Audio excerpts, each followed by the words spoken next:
Hi, I'm Andy the Palm Springs linguist, and I'm on my way from Palm Springs to Disneyland. I got my mouse ears, and I'm going to enjoy some of my favorite Disney attractions while exploring more Walt Disney World and Disneyland Jargon.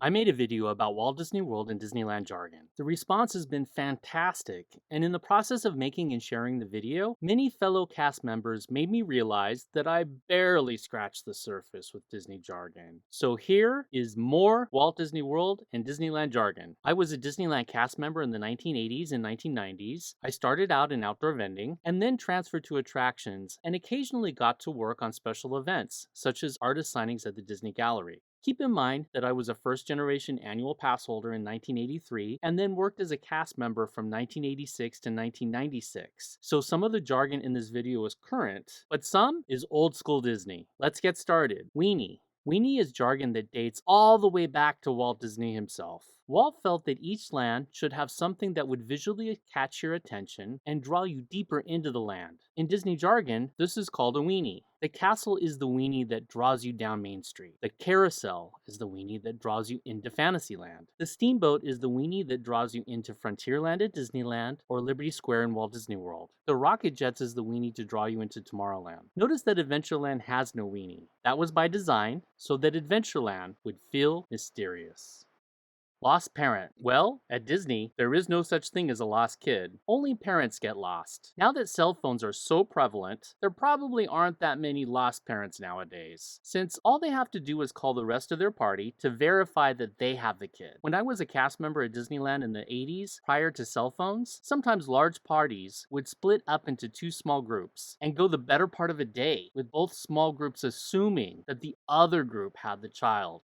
While in reality, a cast member walked the child to lost parents, and when the two groups reunited, at the end of the day, they would discover that their kid was off on their own by themselves. They talked to any cast member who would direct them appropriately, and the lost parents were reunited with the child. Role. Disney theme parks use much theatrical vocabulary to stage the experience as a show. Employees are cast members, uniforms are costumes, and a job is a role. My primary role at Disneyland was as an attractions host. Fab Five. Not all Disney characters are equal. Mickey, Minnie, Donald, Goofy, and Pluto are collectively called the Fab Five. I'm friends with. The actors that play the characters will never tell you that they are the character, but they will tell you, happily, that they are friends with the character. Value the magic. If you're valuing the magic, you're talking in a way that is consistent with the story that the park is telling. For example, if you ask a cast member in Galaxy's Edge where a drinking fountain is, the cast member might reply, "There is a hydrator around the corner." That cast member is valuing the magic by staying consistent with the storyline of Galaxy's Edge. Club 55. If you are a member of Club 55, it means that you worked at Disneyland or Disney right from the opening of Disneyland in 1955. Many of the Club 55ers knew Walt personally. E-ticket. From Disneyland's opening until 1982, to go on an attraction you had to pull out a ticket from a ticket book. Tickets were categorized from the simplest to the most popular. A tickets were for the simplest attractions.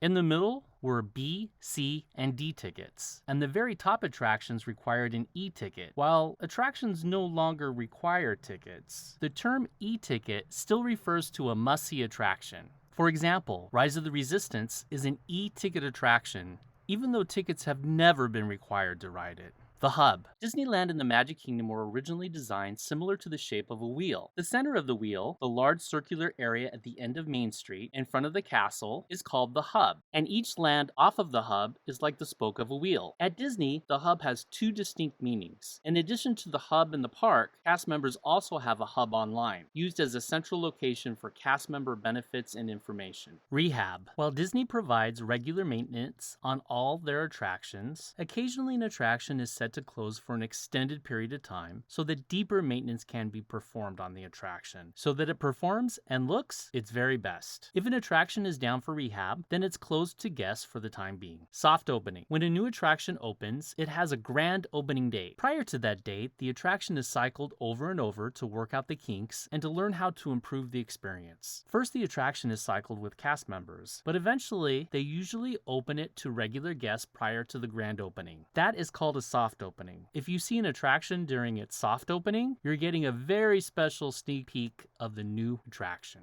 Utilidor. Utilidor is a portmanteau word combining the words utility and corridor. The Magic Kingdom at Walt Disney World has an underground system of tunnels called utilidors, where backstage business can take place without guests seeing. Disneyland has one utilidor under Tomorrowland. The Tomorrowland Terrace was built with a stage that rises and lowers. Musical groups that played on the stage would enter the stage via the utilidor, and then the stage would rise to the surface where guests could watch them perform. Lessee. Not every shop, restaurant, or service on Disney property is run by Disney. Those that aren't are called lessees. Some examples of lessees at Disneyland were Sunkist, I presume, in Adventureland, where Bengal Barbecue is now, Erebus Brothers, and Bank of America. Bear Band. Cast members have nicknames of many attractions. Most of them are obvious, such as Splash for Splash Mountain, Mansion for Haunted Mansion, and Pan for Peter Pan's Flight. The one that stands out to me as completely different from its proper name is Bear Band for Country Bear Jamboree. Overlay. When an attraction has an overlay, then the storyline and or the theme has been temporarily changed. For example, Haunted Mansion Holiday, It's a Small World Holiday, Space Mountain Ghost Galaxy, Guardians of the Galaxy Monsters After Dark, and Jingle Cruise. When I transferred to attractions, the very first attraction I was trained on was Submarine Voyage, while it had a 1950s, 1960s overlay to celebrate the park-wide celebration called Blast to the Past. I learned to drive the submarines listening to a spiel of old-time 1950s rock and roll tunes. Fox. The security departments of Disney theme parks do an excellent job of keeping the park safe places. While you will see security guards visually in the park, there are actually more security guards than you know. There can also be plain-clothed security guards that look just like guests. An undercover security guard is called a fox. Maxing. If you take longer than your 15-minute break or longer than your 30-minute lunch, then you're maxing. Walk time. When a cast member had 15 minutes before the end of their shift, they would walk. This meant that they would have 15 paid minutes to leave their location, change back into their street clothes, and go to wardrobe to exchange their costume for a clean one for the next day. These 15 minutes were called walk time. You might warn another cast member, I'm about to leave, I walk in 5 minutes. A, B, and C. Cast members had different statuses. A status meant that you were a full-time cast member. B status meant that you worked 5 days per week and they scheduled you as close to full-time as they could based on the number of hours available and your seniority. C status meant that you worked weekends and holidays. There were also casual temporary cast members that worked only during the most busy seasons. Landlocked. If you were C status, working in attractions or merchandise, you were landlocked, which meant that you only worked in locations in your area. The areas were Tomorrowland by itself, Fantasyland by itself, Main Street and Parking Lot together, Adventureland and Frontierland together, and New Orleans and Bear Country, later known as Critter Country, together. When I was a C, I was landlocked in Tomorrowland before I became a B. On the draw. A's and B's in attractions or merchandise were put on the draw. What this meant was that based on their job knowledge, if there were more hours or earlier shifts in a different land, then for that particular week, you got scheduled in a land other than your homeland. A's and B's were not landlocked, so they potentially could work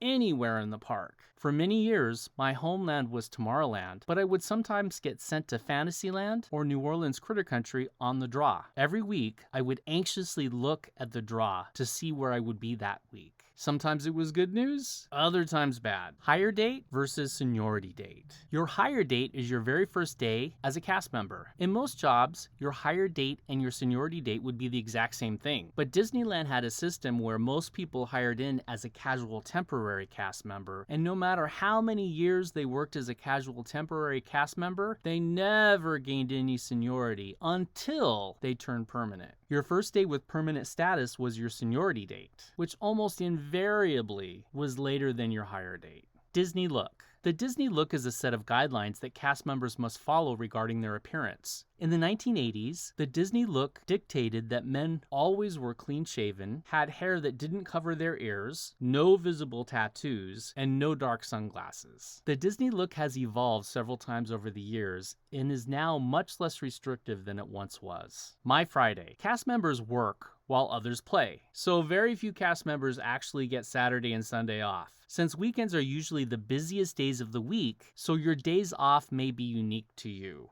For example, you might have Wednesdays and Thursdays off. So Tuesday is your Friday, since it is the day before your own private weekend. Code 90. Code 90 meant that the outside temperature was 90 degrees Fahrenheit or hotter. When we reached code 90, certain modifications could be made. For example, if you were wearing a costume with long sleeves, you could roll up the long sleeves 3 turns. If you were wearing a costume with a bow tie, you could take the bow tie off. The Code 90 modifications were designed to keep cast members comfortable during a heat wave. Catholic Schools Week. Spring break is always a busy time at the parks. By the 1990s, school districts started to stagger their spring breaks throughout the spring. But in the 1980s and before, almost all schools had the week before Easter as their spring break. Catholic schools were the exception. They took the week after Easter off, which we always called Catholic Schools Week. Summer schedule. For most of the year, cast members got scheduled wherever they were needed without any say in the matter. But it was a tradition that every summer, permanent cast members got to select their attraction, their days off, and their schedule. And they got to keep that schedule for most of the summer season. Summer was always the best time to be a cast member because you got to work where you wanted and when you wanted. Most summers, I picked a schedule on Pirates of the Caribbean, my favorite attraction to work. Junior. In the early 1980s and prior, tickets not only came in child or adult, but also junior. A junior ticket was for anyone 12 to 17 years old. They were cheaper than adult tickets, but more expensive than the children's tickets. The junior category of tickets no longer exists. Nowadays, you're either a child or an adult. My first annual pass in 1983 was a junior. Value. Disney-owned resorts at Walt Disney World fall into 3 different categories based on location, amenities, and theming. Value resorts are the cheapest and include Pop Century, Art of Animation, and the All-Star resorts. Moderate. Moderate resorts are more expensive than value, offering better theming and more amenities, and include resorts such as Caribbean Beach, Port Orleans, and Coronado Springs. Deluxe. Deluxe resorts are the top tier of Disney resorts and include properties such as the Grand Floridian, Beach Club, and Animal Kingdom Lodge. Good Neighbor Hotels. Good Neighbor Hotels are hotels that are not owned by Disney, but Disney has approved them to be sold through Disney Travel. For example, Hilton Anaheim is a Good Neighbor Hotel for Disneyland.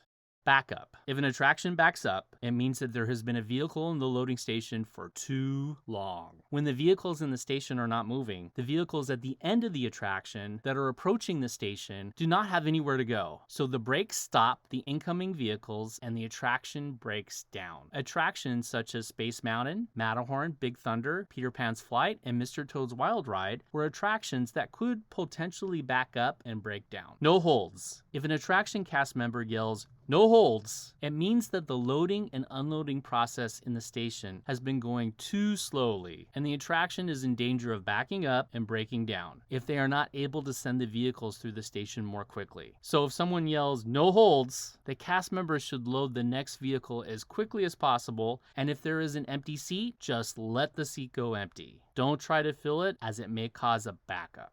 Before I reveal the number 1 term of Disney jargon, I want to make a correction from my first video on Disney jargon. 101 is a code that means that an attraction has stopped working and is no longer loading guests. 104 is the code that means that an attraction is up and running again and is loading guests. In my previous video, I mistakenly called 104 102. And now, the number 1 term of Disney jargon, treasured guest. Most guests are nice people. They're excited to be in a Disney theme park and they treat cast members nicely. But every so often, no matter how nice and accommodating you were, a guest would be relentlessly challenging and unpleasant. If you find yourself having to warn another cast member about this guest, you would introduce them as our treasured guest. Know that if you're ever introduced as a treasured guest, you're probably acting like a jerk.